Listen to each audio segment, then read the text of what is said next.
Leoric lay on the floor of the great hall. Black veins crawled beneath his skin, climbing slowly toward his heart. Aria knelt beside him in prisoner's rags, the iron mark still raw around her wrists. Her hands glowed once, faint and silver, then went dark again before the light could finish forming. She did not try to heal him alone. Around her, the room moved with quiet purpose. Garrick knelt at Leoric's other side, already preparing a filtration draft. Morel and 2 healers braced themselves near a black thread of light pulsing from the altar. Dorian fought his way toward the reliquary, through a corridor full of steel. High Priest Severin stood above them all, and gave the order to seize her. Crown command tightened around Leoric's throat, and the words that came out were not his own. The room did not wait for Aria to save the king by herself. It waited for her signal. Months of preparation had brought them all to this single night, and none of it depended on her hands alone anymore. I am not saving your throne. I am saving the man who allowed it to destroy him.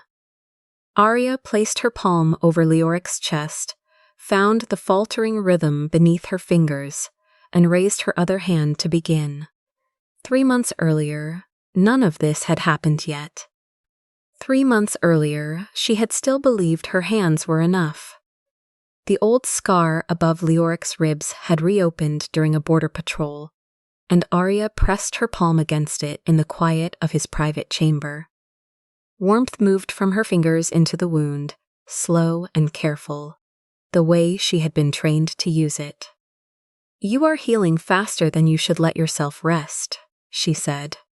"You came back from that ambush still standing. Most men would not have." Leoric watched her face rather than her hands. "You always know before I tell you. I know the sound your breathing makes when the pain becomes more than you will admit." He almost smiled. It was the kind of closeness that had grown slowly across years, built from countless nights like this one. Never given a name, either of them was willing to speak aloud. She remembered the first winter she had served him, when he had still treated her like a stranger, with useful hands rather than a person worth knowing. He had changed that himself, slowly, by staying in the room after the healing was finished, asking questions that had nothing to do with wounds. He remembered her favorite tea without ever being told twice, and she had stopped pretending that detail did not matter to her. There was no mate bond between them. There was only trust, earned one healing at a time, one truth at a time. She remembered the night his wolf had clawed free of his control after a betrayal among his own guard, remembered sitting with him until dawn while he shook, remembered being the only person he allowed to see it. In the weeks that followed that night, Leoric had begun seeking her out even when he was not wounded, finding reasons to walk past the healing wing, finding excuses to ask her opinion on matters that had nothing to do with medicine. Aria had let herself enjoy it without naming what it was, telling herself there would be time later to decide what it meant. A bell sounded in the corridor, and the warmth in the room cooled at once. High Priest Severin entered for the first moon blessing, his temple robes smelling faintly of silver ash. Aria was asked to leave, as she always was. She did not go far. Through the gap in the door, she watched Leoric's wolfsoul recoil at the sound of Severin's chanting. Watched the king grow paler with each blessing rather than stronger. She began keeping a private record, the dates of each ceremony, the hours afterward when Leoric's hands turned cold, the strange resistance she felt in his bond whenever Severin's name was spoken near him. Severin noticed her watching. He said nothing about it that night, but his eyes lingered on her a moment, too long before he left. He had already begun planning how to remove a healer who asked too many questions. The poisoning happened during a formal banquet 3 weeks later. Leoric collapsed mid-toast, his wine cup shattering against the marble floor.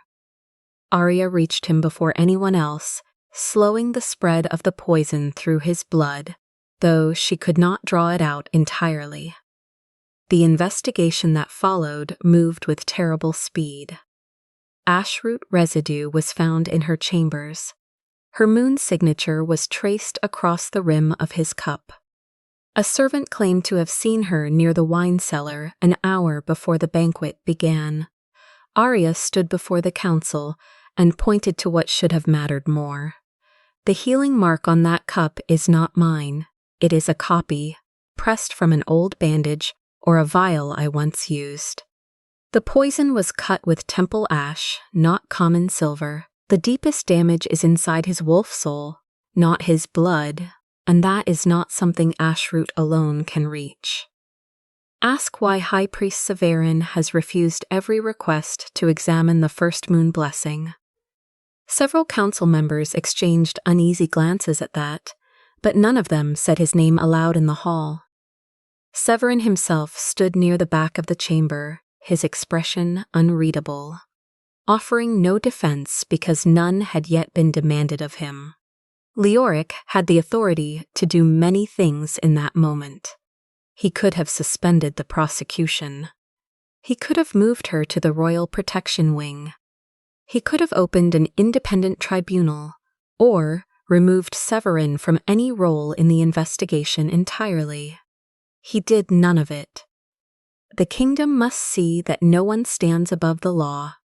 Then begin with the people who wrote it, Aria answered. He ordered her held in the temple prison. Dorian, his oldest friend and the commander of the royal guard, was the one who led her away, his jaw tight with an order he did not agree with but had not, yet found the courage to refuse. The cell smelled of cold stone and old ash. Silver rings closed around Aria's moon channels within the first hour, locking most of her power beneath the surface of her own skin. Her medicine was withheld. She was questioned at all hours, sometimes twice in a single night, and once she was forced to use what little power remained in her hands while still chained, simply to prove the chains had not broken her. No counsel was permitted. In the cell beside hers, she met a man named Thomas Hale, his pulse too slow, a ring of blackened skin circling his chest like a brand that had grown into him. His memories came in pieces. A chamber beneath an altar, hands pressing something over his heart, a word he could not finish. He described symptoms that matched, almost exactly, what she had watched happen to Leoric after every blessing. She began trading what little she had, a portion of bread, a moment of quiet conversation, for the fragments of memory Tomas could offer her, piecing his broken account together the way she once pieced together a difficult diagnosis. He did not know why he had been chosen, only that he had once been a healer's apprentice with no family left to ask questions when he disappeared into the temple's care. When another prisoner died of moon channel collapse down the corridor, the guards refused to touch the body. Garrick, the prison physician, was forced to wrap it in cloth dusted with silver ash before anyone would carry it away, citing the old temple law against spiritual contamination. Tomas watched this happen with an expression Aria would not forget. 3 nights later, Tomas died in a final spasm of pain, calling Severin's name as the last word he ever spoke. Garrick found traces of silver ash deep in his lungs. He sent a report to the king that night that Aria had been denied medicine, that her moon channels were inflamed beyond what any healthy body should endure, that she had been forced to perform healing while restrained, that an execution order from the temple was being quietly prepared. Dorian sent his own warning the following morning, telling Leoric plainly that whatever this imprisonment had become, it was no longer protection. Leoric read both reports. He could have moved her within the hour. Instead, He waited 48 hours for the council to vote, afraid that acting faster would look like favoring the woman he loved over the law he had sworn to uphold. In those 48 hours, Aria was questioned twice more. Tomas's body was quietly removed from the registry. An execution order began moving through Severin's hands, and Garrick, no longer able to live with what his silence had already cost, decided he would help her disappear. Garrick forged the record of her death himself, listing the cause as moonchannel collapse. The same death the guards already feared enough not to question. He fed her a careful dose of gravebloom to slow her heartbeat, to something a hurried guard's hand might mistake for stillness. He wrapped her in cloth dusted with silver ash, the same cloth no untrained hand would dare to lift, and placed her onto the cart used to carry the dead from the prison. Aria forced herself to stay conscious through the haze of the gravebloom, while a guard pressed 2 fingers briefly to her wrist and found almost nothing there. At the gate, Severin himself stopped the cart. He looked down at the wrapped shape on the wood, at the cloth marked with the warning every priest in the kingdom had been taught to fear since childhood. He did not lift it. He checked only the death seal, nodded once, and let the cart pass. Garrick remained behind to protect what was left of the plan, quietly copying what records he still had access to before they could be sealed away. Independent healers have kept hidden roots since the temple first began revoking licenses, he had told her once, years before any of this began, when she had asked why he trusted physicians the crown refused to recognize. A hidden network of healers carried Aria the rest of the way to Morel. The journey took the better part of 2 days, passed hand to hand between safe houses Aria had never known existed, each one marked by a small unlit lantern in a window that meant nothing to anyone who did not already know to look for it. By the time she reached Morel's door, the gravebloom had finally worn off, and her body ached in ways she had not let herself feel, while she still needed to stay perfectly still. In a small house far from the palace, Aria, Morel, and Garrick laid out everything they had gathered: silver ash, ashroot residue, the dates of every blessing, the death records that did not match the truth, and an old sample of Leoric's blood drawn months earlier for an unrelated wound.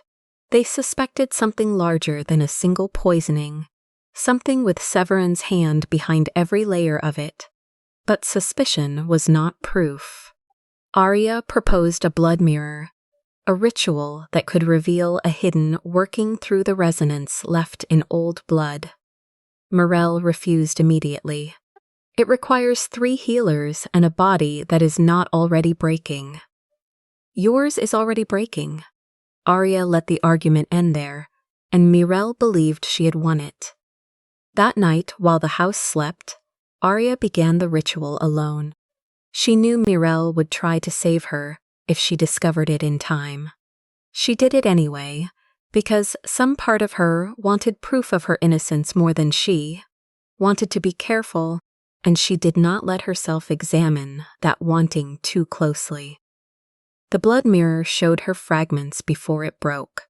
Severin's face lit by candlelight, a reliquary humming with stolen resonance, a black thread running from it toward the palace, and beneath it all, the echoing memory of Tomas and others like him, used and discarded in a chamber under the altar. Then the ritual turned against her. The sample burned away before the vision could finish.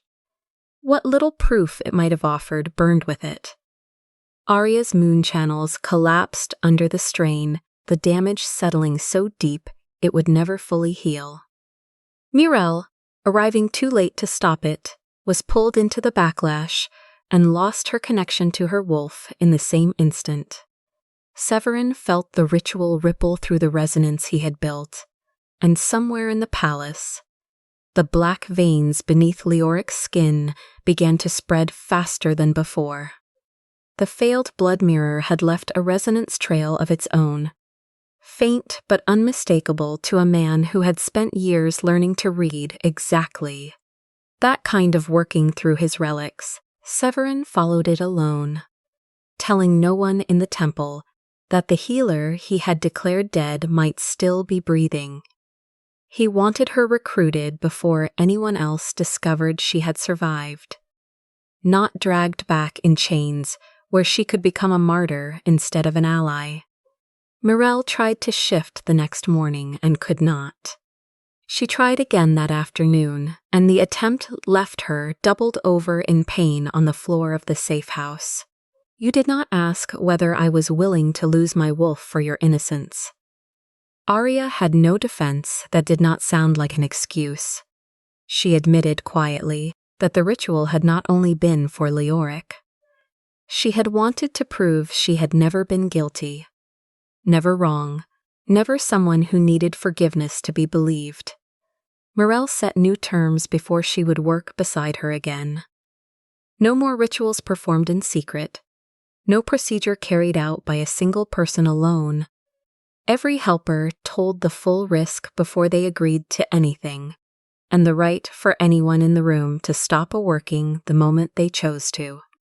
Aria accepted every condition without argument. In the weeks that followed, Mirelle's recovery moved in slow, uneven steps, a flicker of connection one morning, silence again by evening, a single, successful partial shift that left her shaking with relief and exhaustion in equal measure. Aria did not try to rush her and did not offer comfort Mirelle had not asked for, learning, instead, to wait beside her in the quiet without filling it with apology. What was left of the investigation now had to be built on knowledge instead of power. Garrick proved that ordinary ashroot poisoning should have faded from Leoric's body within days. Yet his symptoms kept returning instead of fading. Aria noticed the pattern matched the calendar of first-mooned blessings almost exactly. Mirelle, drawing on what little sense of wolfsoul she had left, determined that each blessing was layering something new into Leoric rather than cleansing anything away. Aria pieced the timeline together and reached a conclusion that made the room go still. The ritual was not protecting the king. It was recharging a curse with every renewal. Tomas's symptoms confirmed he had been an early subject of the same working, long before it had ever touched Leoric, and buried in the fragments the blood mirror had shown before it failed. A reliquary pulsed at the center of it all. Holding a kind of permission Leoric himself had once spoken aloud, and never been told how to take back. Aria laid the timeline out on the table for the others to examine, refusing to let the conclusion rest on her word alone. Garrick checked her dosage calculations against his own records twice before he agreed with what they showed. Mirelle, still raw from what the ritual had cost her, forced herself to confirm the resonance pattern anyway, because the truth mattered more than her own anger in that moment. They named what they had found the Hollow Benediction. Poison to weaken the body, a wolfsoul tether laid down in every blessing, and a single sacred phrase, twisted by Severin into something that no longer meant what Leoric believed it meant. Inside the palace, Leoric was beginning to lose pieces of himself in ways no one around him understood yet. He woke one morning to a decree bearing his signature that he had no memory of approving, one that placed independent healers under direct temple authority. Dorian noticed he had signed it with his left hand, though Leoric had always written with his right. In quiet moments, Leoric heard Severin's voice moving through the packlink uninvited, like a hand resting where it had no right to be. He searched for any record of where Aria had been taken and found the file already missing. Then, without his own intention behind it, His mouth formed the words ordering her execution. Dorian refused to carry out the order. For that refusal, he was stripped of his command and placed under arrest by guards, following instructions from a king who was no longer fully present behind his own eyes. The royal guard split into uneasy factions overnight. A handful of soldiers loyal to Dorian helped him escape before the cell door could close behind him. Word of the broken guard reached the safe house within hours, carried by a healer who still had family serving among the loyal soldiers. Aria listened to the report in silence, understanding that Leoric's collapse was no longer a private tragedy, but a danger to everyone still trying to stop Severin. Severin pressed the advantage immediately, forcing Leoric's hand to sign the decree, placing every healer in the kingdom beneath temple control. Leoric fought against it with everything he had left and collapsed before the ink had fully dried. In the brief clarity before the darkness took him again, he understood, with a kind of grief that had no immediate use, that Aria had been right about all of it from the very beginning. Severin came to the safe house himself 2 nights later, carrying a temple relic capable of restoring a portion of what Aria had lost. As it neared her, warmth moved back into her hands. Her moon channels stirred faintly in response, and for the first time since the blood mirror, she felt the edge of her bond to her own wolf soul again, vivid enough to ache. She remembered, with a sharpness that frightened her, what it had felt like to save someone with nothing more than a single touch. Severin offered her everything she had lost, and more. Her name cleared, her healing license restored, the title of High Healer, a measure of her old power returned to her hands. In exchange, she would call the poisoning an accident, accept temple authority over every healer in the kingdom, and ensure that Leoric remained dependent on the blessings that were slowly killing him. A healer who can refuse a dying king is more dangerous than any assassin. A king who owns every healer has no reason to earn their trust. Aria refused him, even with her hands still warm from the nearness of what she had lost. For a long moment after she spoke, neither of them moved, and she felt the old ache of what she had given up settle back into stillness beneath her skin.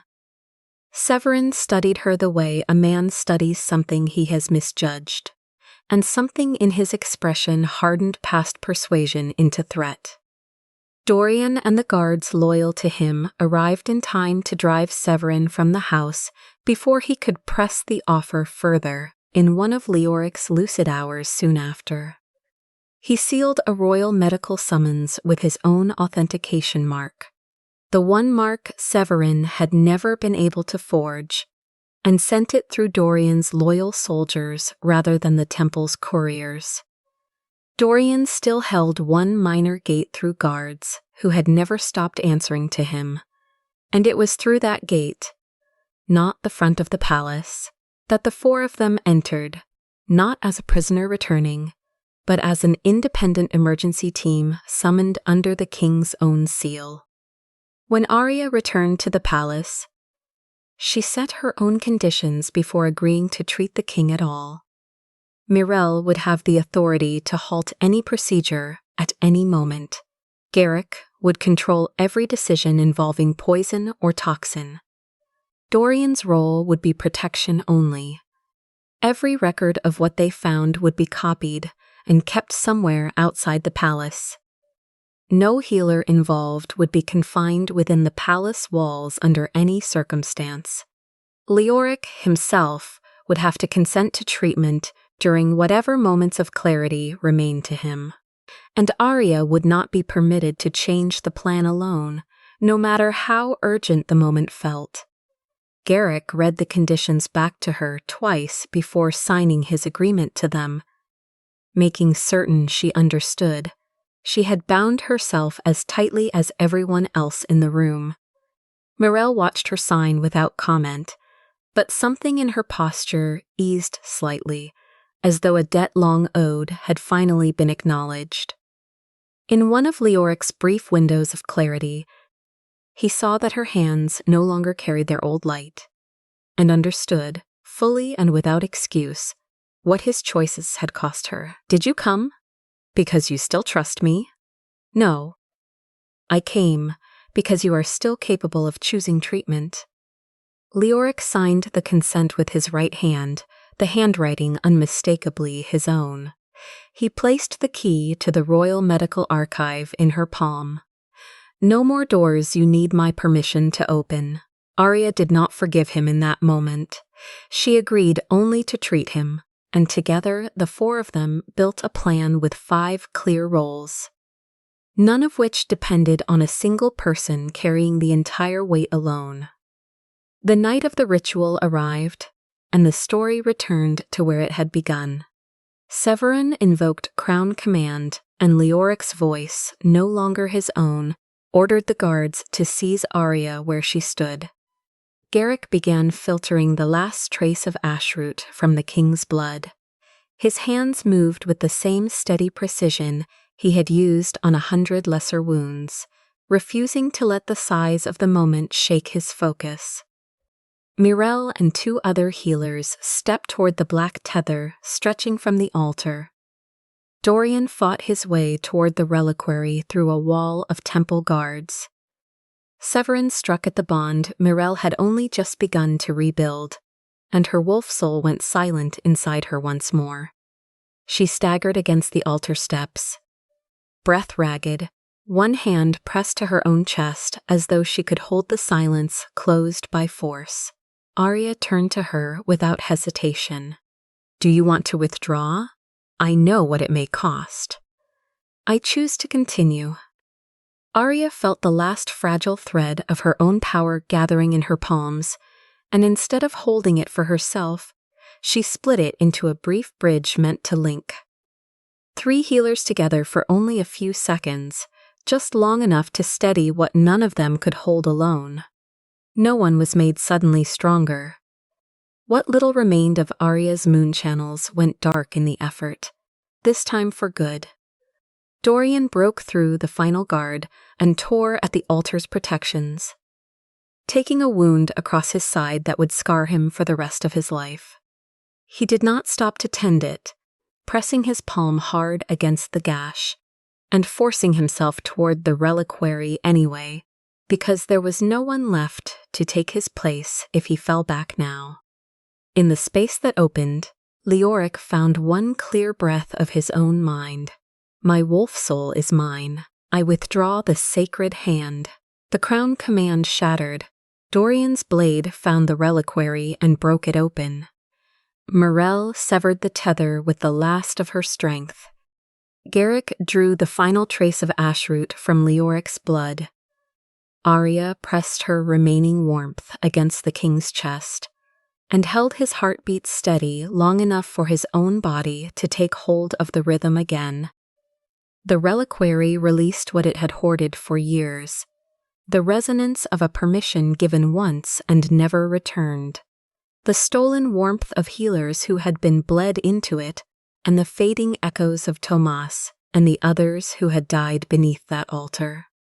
The priests still loyal to the temple's true purpose saw, in that instant, exactly what Severin had built behind their backs. But what the reliquary showed was only fragments, never proof enough to stand alone in a court of law. Royal guards loyal to Dorian seized Severin before he could vanish into the chaos of his own collapsing ritual. The tribunal convened 11 days later in a hall crowded with witnesses, representatives of the crown, the healer assembly, delegates from the packs, priests independent of Severin's authority, and survivors who had once shared a cell with Tomas Hale.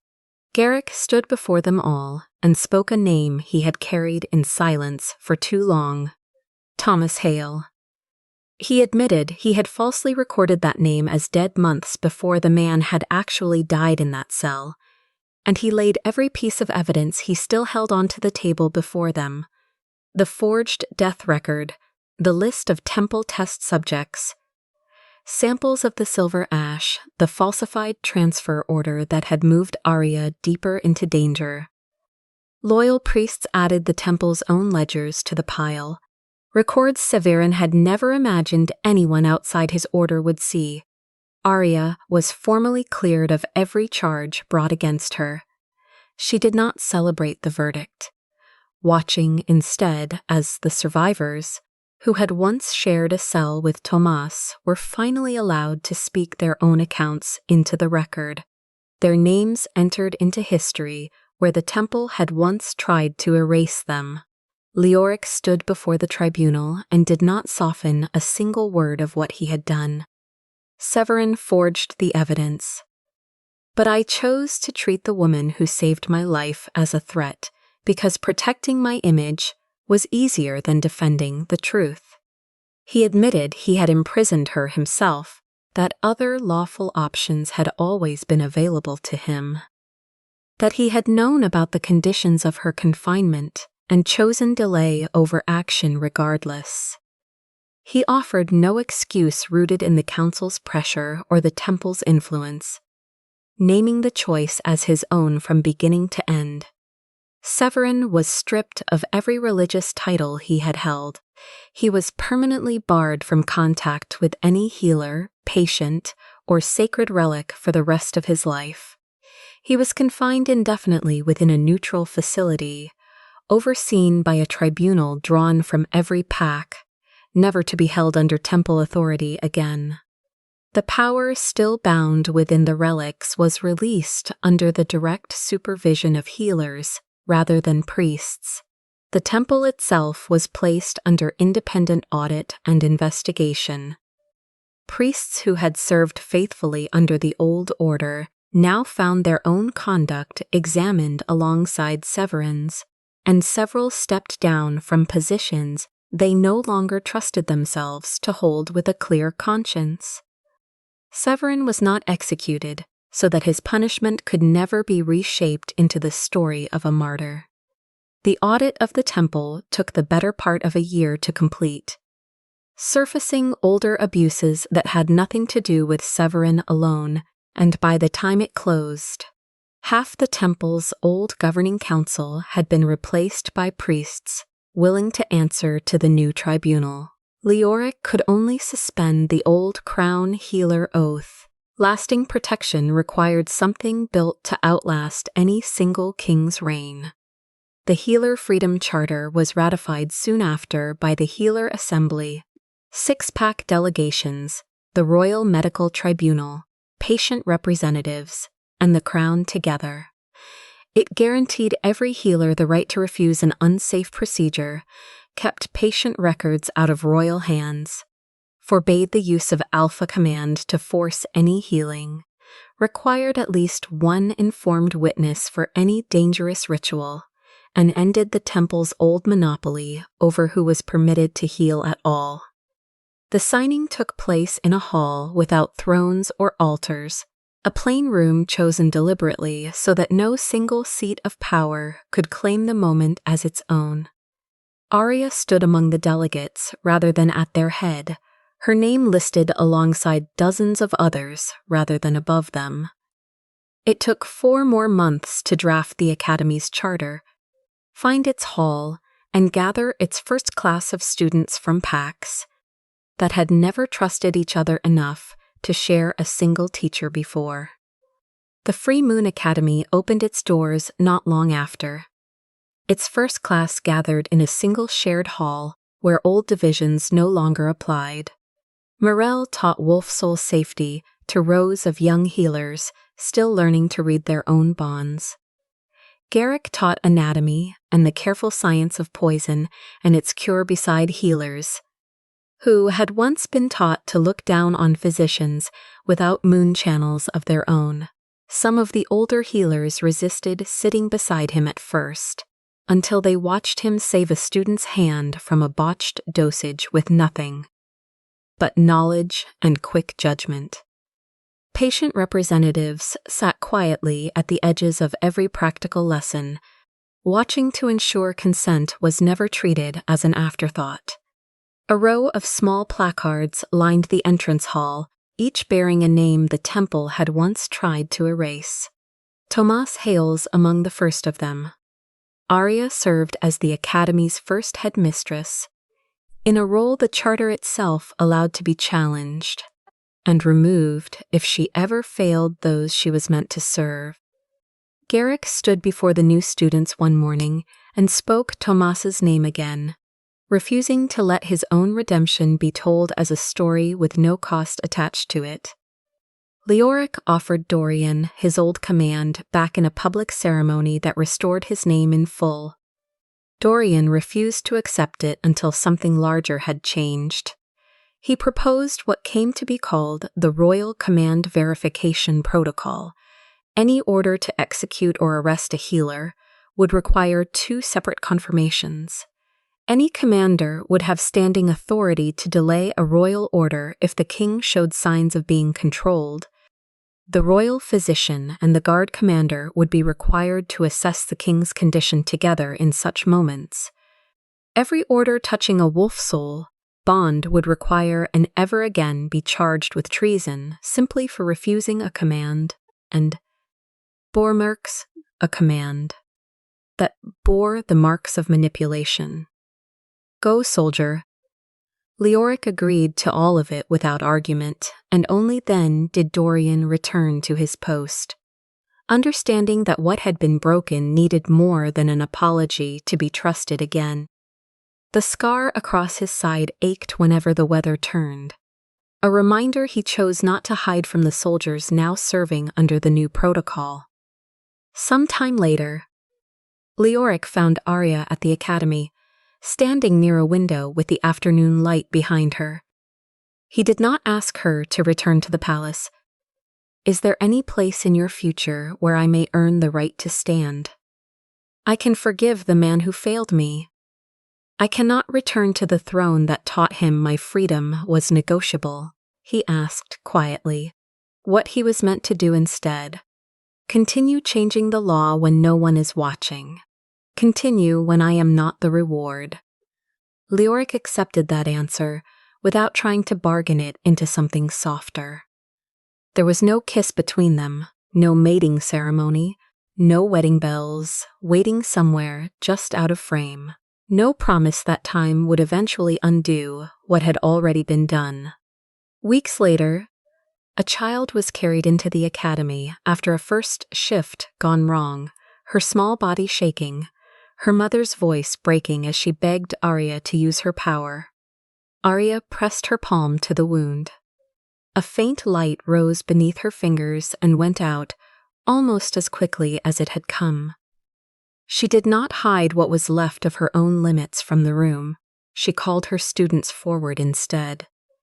She guided them through clearing the airway, controlling the bleeding, calming the frightened wolfsoul beneath the child's skin, dividing the careful work of energy between 2 steadier hands, watching the heartbeat, preparing the medicine that would finish what touch alone no longer could.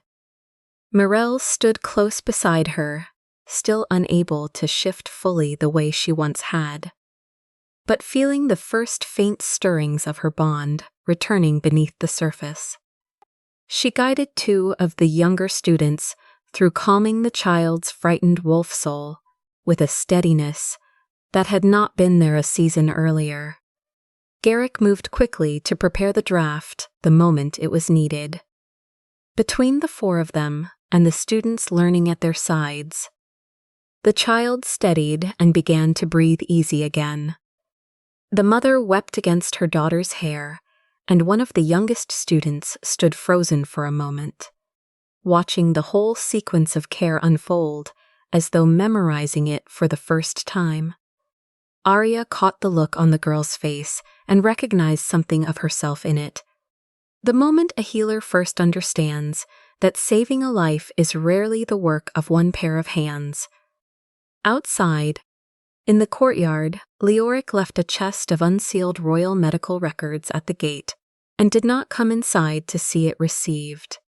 Aria looked down at her hands, quiet now, no longer glowing the way they once had without effort. She remembered a time when she believed those hands were the entire reason she mattered to anyone at all. Now an entire generation of healers carried forward what she had once carried completely alone. She thought of Tomas, whose name now hung carved in the entrance hall rather than buried in a falsified record. She thought of Morel, whose wolf had finally begun answering again, slowly, on its own terms. She thought of Dorian, walking the palace grounds with a scar he no longer hid and a protocol that made certain no commander would ever again be punished for choosing conscience over a corrupted order.